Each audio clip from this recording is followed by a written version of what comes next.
Dobry wieczór wszystkim. I hope you guys are doing absolutely fantastic today. I'm Mysticle and I'll be bringing you the latest in AR and VR news. However, just before we jump into this video, let me tell you guys a little bit about our sponsor. If you guys are into strategic storytelling games, I've got something exciting to share with you. Triangle Strategy, originally released for the Nintendo Switch in 2022, has now made its way onto Meta Quest. For those who have played the original, you'll remember the deep tactical combat and the rich 2D artwork that gives this game its unique charm. Well, now that's all been taken to virtual and mixed reality, bringing you right into the heart of Norzelia's conflict over salt and iron. Triangle Strategy is all about making tough decisions, based on ideals of utility, morality, and liberty. These shape up the story branches and which allies you'll have at your side. The visuals here are pretty stunning too. I absolutely love the way they've brought up these 2D graphics on this massive screen right there in front of you. I'm sure a ton of you will get to appreciate this artwork. So, whether you're revisiting Norzelia or stepping into the world of Triangle Strategy for the very first time,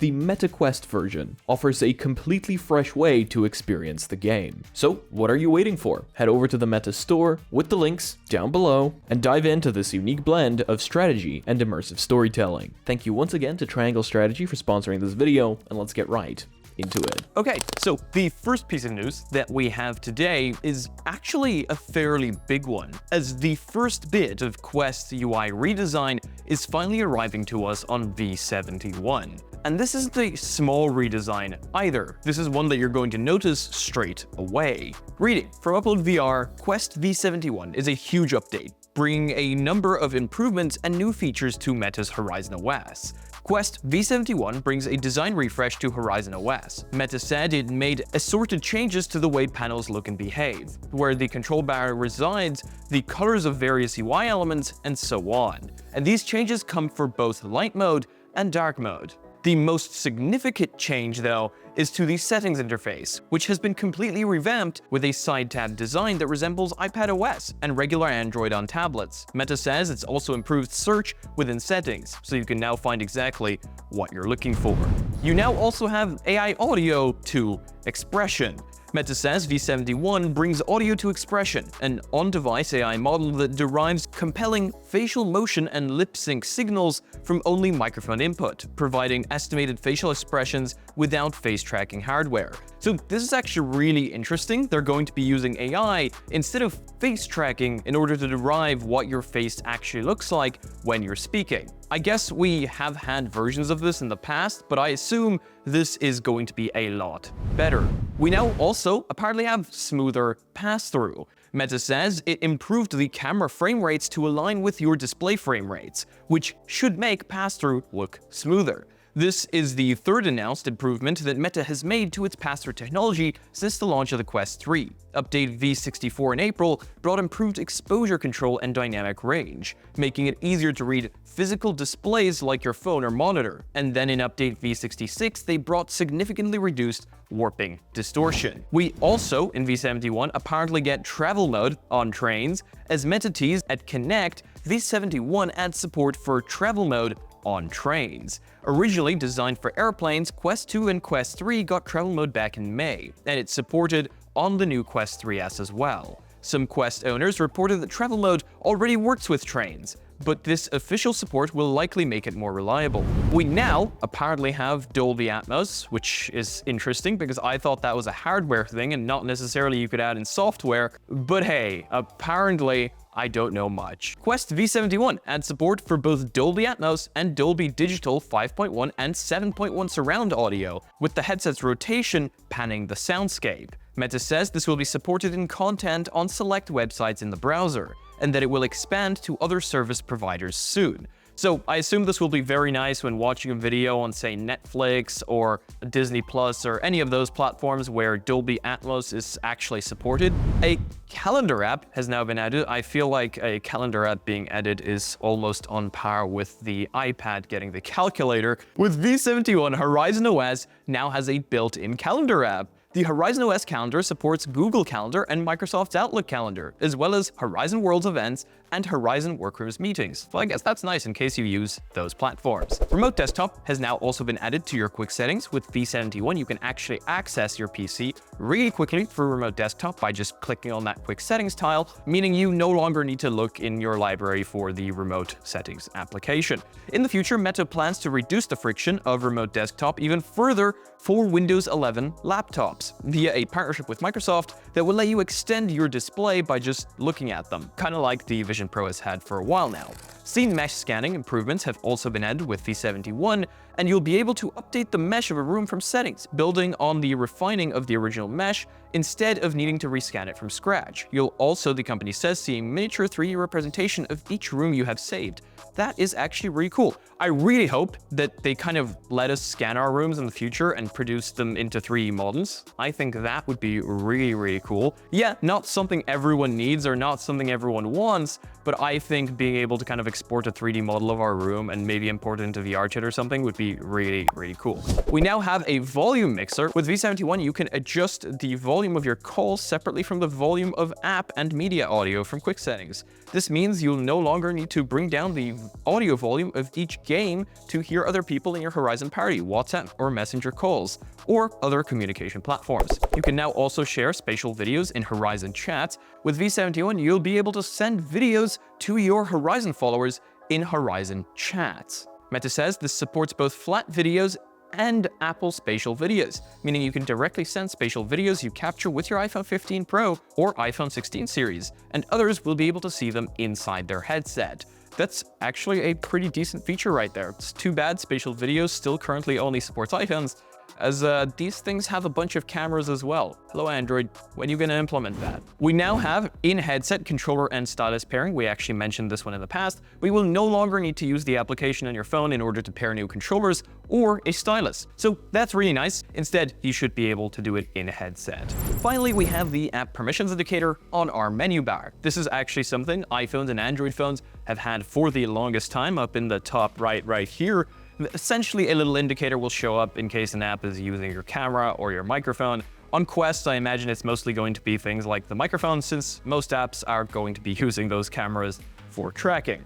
So yeah, with v71, Meta says it has added the real-time permissions indicator to the universal menu bar of Horizon OS, letting you know which features are currently being accessed by apps. So pretty cool, nice to see Meta once again giving the user more information about their privacy. And yeah, v71 is a fairly big update. It's been a while since we've had an update that adds this many features, and I love to see it. Let me know whether you have received v71 down below and how you like the new v71 redesign. Hopefully, this makes things a lot easier for people, as the UI is something people have complained about for the longest time. Now Meta is finally taking a look at it and refining it in order to make things just a little bit better. Another little something that Meta is making a little bit better, but this time without telling anyone, is the GPU clock speeds on our Quest 3 and the Quest 3S. As it turns out, Meta has silently increased the GPU clock speeds on those devices without informing us in a software update a few months back. Quest Horizon OS dynamically adjusts the GPU and CPU clock speeds of our devices depending on thermals and depending on what resolution it's running at. You can actually force this with SideQuest, however, we won't be going into that here. By adjusting this, it can actually give apps the performance they need without wasting battery when they don't need it. The highest frequency is, however, reserved for apps that enable Meta's dynamic resolution feature, which automatically adjusts the resolution within a range the developer specifies to maximize quality while maintaining frame rate. Before this change, the maximum GPU frequency on the Quest 3 was 545 MHz by default, or 599 MHz in GPU favor mode. This GPU favor mode lets developers trade 16% of the CPU frequency for GPU frequency. This is essentially done so that thermals are kept under control and we don't have frame loss. Now, after this change, however, the GPU frequency is set to 599 MHz by by default, and 640 MHz in GPU favor mode. You can see that Meta is including a bunch of these optimizations and things in the background and constantly making things run better than they would have been able to in the past. It's just a shame they're not telling us about it, as this is something I would have loved to know about. So in case you notice your game's running better throughout the last few months, this is probably why. Now, onto some Apple Vision Pro news, as it's going to be available in even more countries very, very soon, as it's now coming to the UAE and South Korea. So, the Apple Vision Pro has now been out on the market for 9 months. While it was originally sold only in the US, since then it has expanded to Canada, the UK, Australia, Germany, France, Japan, Singapore, and China. When the Vision Pro arrives in 2 new countries in just over 2 weeks' time, the headset will be sold in 11 countries in total. For comparison, the Meta Quest headsets are sold in 23 countries, including all the Vision Pro countries except for China and the UAE. So, in case you live in any of those countries, which according to my analytics, you probably don't, but in case you do, you will very soon be able to purchase the Apple Vision Pro. Gorilla Tag is very soon going to be coming to the PlayStation VR2, confirmed by a new PlayStation Store listing. Another Axioms viral hit appeared on the store earlier today without an official announcement from the studio, listing a November 8th, 2024 launch. This follows previous news that Gorilla Tag has seen over 1 million daily active users, over 3 million monthly active users, and over 10 million lifetime players. So I'm not really surprised that Gorilla Tag is expanding to other platforms, and it's nice to see them finally coming to the PlayStation VR2. This is a game that so many people love and so many people have broken their fingers over. It's going to be very interesting to see how many PlayStation VR2 controllers are broken over people playing this title. And with the PlayStation VR2 controllers essentially protecting your fingers all the way around with the way they look, if you hit anything, those are the first things that are being broken. So please, please, please, if you do decide to play Gorilla Tag on PlayStation VR2, make sure you're playing it in the space where you will not be able to hit something. This is a super active game, and I myself have injured myself a very good few times while trying to play it. Google is also preparing to finally launch their store on the Samsung headset. So yeah, in case you don't know, Qualcomm, Google, and Samsung are all working on an AR headset together, and even though Google decided not to release the Play Store on the Quest, yes, they were actually the ones who apparently denied this request, they are preparing to bring it to Samsung's headset instead. I guess this is how competition works. If you're not familiar with it, the Play Store is Google's app store for Android phones, tablets, TV, and smartwatches, as well as supported Chromebooks. By decompiling the Play Store app and looking at the code inside, Android Authority discovered a new XR headset string which would appear on an app's listing to note compatibility, and associated headset icon for remotely installing it.